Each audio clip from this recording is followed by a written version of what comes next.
Kutch cricket એસોસિએશનના વહીવટ અને બંધારણીય પ્રક્રિયાઓ અંગે ગંભીર પ્રશ્નો ઉઠતા સમગ્ર મામલે નાયબ ચેરિટી કમિશનર સમક્ષ રજૂઆત કરવામાં આવી છે. સંસ્થાના નિયમોનું પાલન કરવામાં આવતું નથી તેમજ બિનઅધિકૃત લોકો દ્વારા વહીવટ ચલાવવામાં આવી રહ્યો હોવાના આક્ષેપો સાથે તપાસ અને દંડાત્મક કાર્યવાહીની માંગ કરવામાં આવી છે. ધારાશાસ્ત્રી અવનીશ જે ઠક્કર દ્વારા પાઠવાયેલા આવેદનમાં જણાવાયું હતું કે ટ્રસ્ટના રેકોર્ડની તપાસ કરતા હાલમાં નોંધાયેલા કેટલાક ટ્રસ્ટીઓના અવસાન થઈ ચૂક્યા હોવા છતાં તેમની વિગતોમાં સુધારો કરવામાં આવ્યો નથી. ટ્રસ્ટીઓના અવસાન અંગેની જાણ 90 દિવસની અંદર નાયબ ચેરિટી કમિશનરની કચેરીમાં કરવી ફરજિયાત હોવા છતાં આ પ્રક્રિયા અનુસરાઈ નથી. વધુમાં છેલ્લો ફેરફાર રિપોર્ટ વર્ષ 1992માં રજૂ કરવામાં આવ્યો હોવાનું જણાવાયું છે.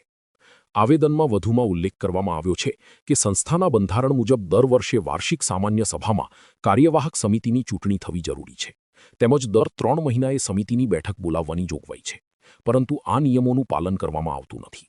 ટ્રસ્ટના હિસાબો પણ નિયમિત રીતે થતા ન હોવાનું રજૂઆતમાં જણાવાયું છે. અવનીશભાઈ ઠક્કરે ચંચલ ન્યૂઝ સાથે વાત કરી હતી.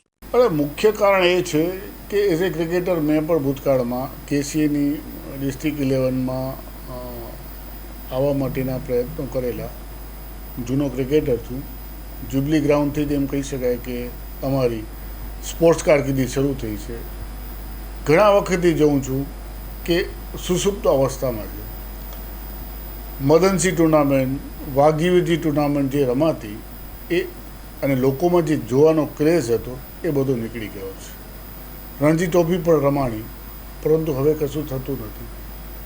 સૌરાષ્ટ્ર ક્રિકેટ એસોસિએશન સાથે માત્ર કેસીએ એફિલેટેડ છે, એટલે બીસીસીઆઈને જે કોઈ લાભ મળવાપાત્ર હોય એ કેસીએ થ્રુ જ મળે. ઘણા લોકોએ મારી પાસે પ્રપોઝલો મૂકી છે કે they are ready to cooperate ground માટે.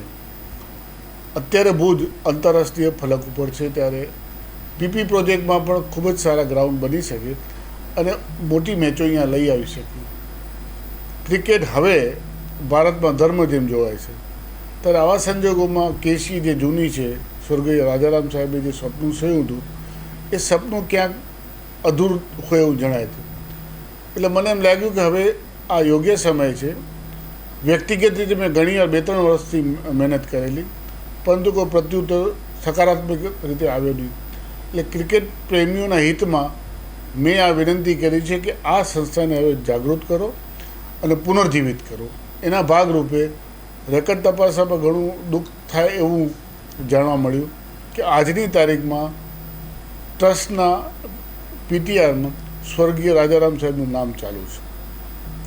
ઘણા એવા નામો છે જે હવે રહ્યા પણ નથી. તો એટલીસ્ટ આ એક પ્રયાસ છે મારો કે ભુજમાં પાછું ક્રિકેટ જીવંત થાય અને કેસીએ થકી આખા કચ્છને એક લાભ મળે.